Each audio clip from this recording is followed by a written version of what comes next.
This is Cordelia's bedroom. It's in the castle. It's a big room. It's lit by many, many candles. Over here is a window. And by the window, a very special flower that her father gave her. Over here is her bed. It's a big bed. And there are curtains that go right round the bed to keep her warm and to keep her secret. And hidden in the bed are some jewels. And there in the corner of the bed, the old ball that she had as a child that she snuggles up to at night. And at the end of the bed, a special box, a magic box that no one else can see. And in that magic box, crystals. Perhaps crystals that tell the future. And over here, a desk where she can sit and write her diary and all of her thoughts and all of her feelings. And in this cupboard, the money that her father gave to make sure that she would always be safe and have some money. And through here we go to the secret tower. Yes. So are we ready? And at the end of her bed, a sword.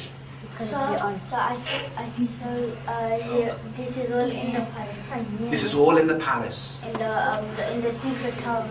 In the secret tower. Well, I'm coming through the secret tower because this is a secret doorway that connects to my secret tower, isn't it? What's the girl's name? The girl's name is Cordelia. Cordelia. Are we ready? Okay. Step one.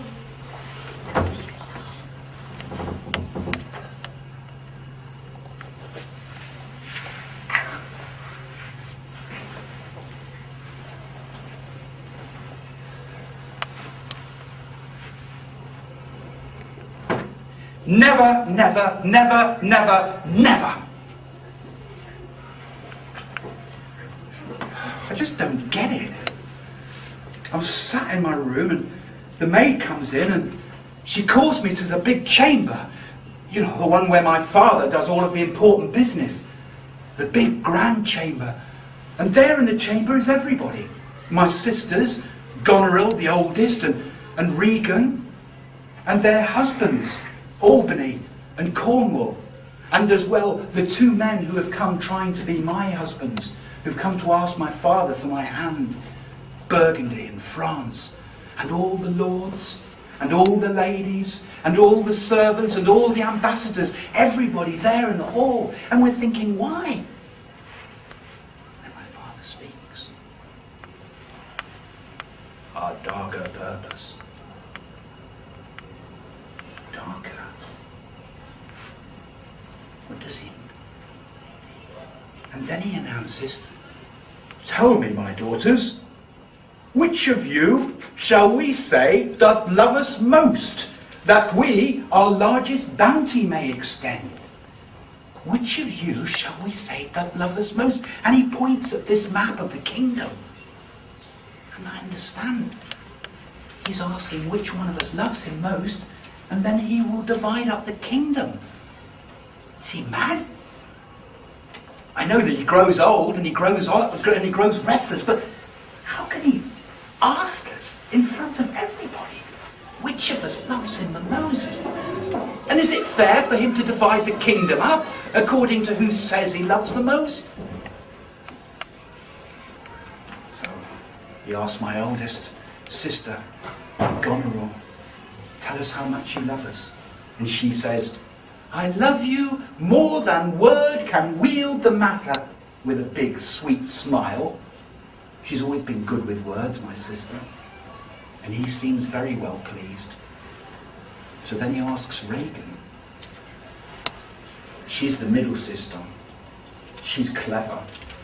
You know what she says? She says, I find she names my very deed of love, only she comes too short. That's clever, isn't it? She's saying, I love you as much as my other sister, only I love you a bit more.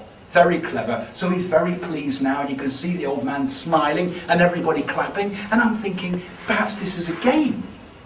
Perhaps we're all supposed to exaggerate. Perhaps we're all supposed to show off.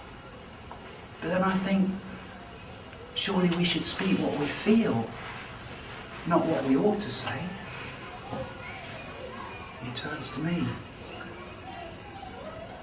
And he says, How much do you love me?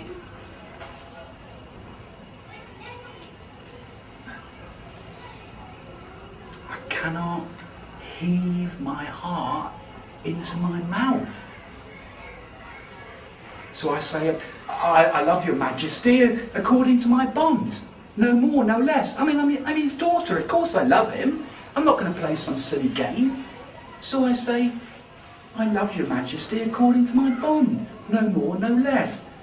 You have begot me, bred me, loved me, and I return these duties, obey you, love you, and most honour you. Well, he goes absolutely mad. His face is red with rage, and he points at me and he says, nothing comes of nothing. And then he says, better thou hadst not been born than thou not have pleased me better. My own father. Better that thou hadst not even been born. And then he says, we have no such daughter, nor shall ever see that face of hers again. Here I disclaim all my paternal care. Now he says he is no longer my father because I would not play this game. And his old friend, Kent, his loyal servant, says, you're making a mistake, Majesty. See, Lear, see. And he says, come not between the dragon and his wrath. Hence, avoid my sight. Love and be silent, I think. But then there is worse to come. He offers me to Burgundy, like I'm an old coat in the cupboard. He offers me as a wife. And he says, her price is fallen. Her price is fallen. She's there and she's yours. Burgundy, he was only after the money and the land. Well, I shall not be his wife. And then to France he offers me next. And France says, fairest Cordelia, thou art most rich, being poor.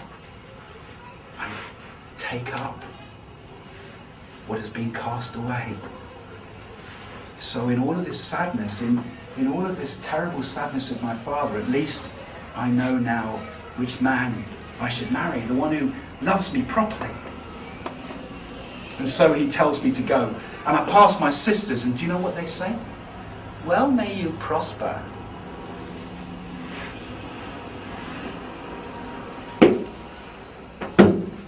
He's a man of stone. Heaven's vault has cracked for me. I shall leave now. Leave the castle forever.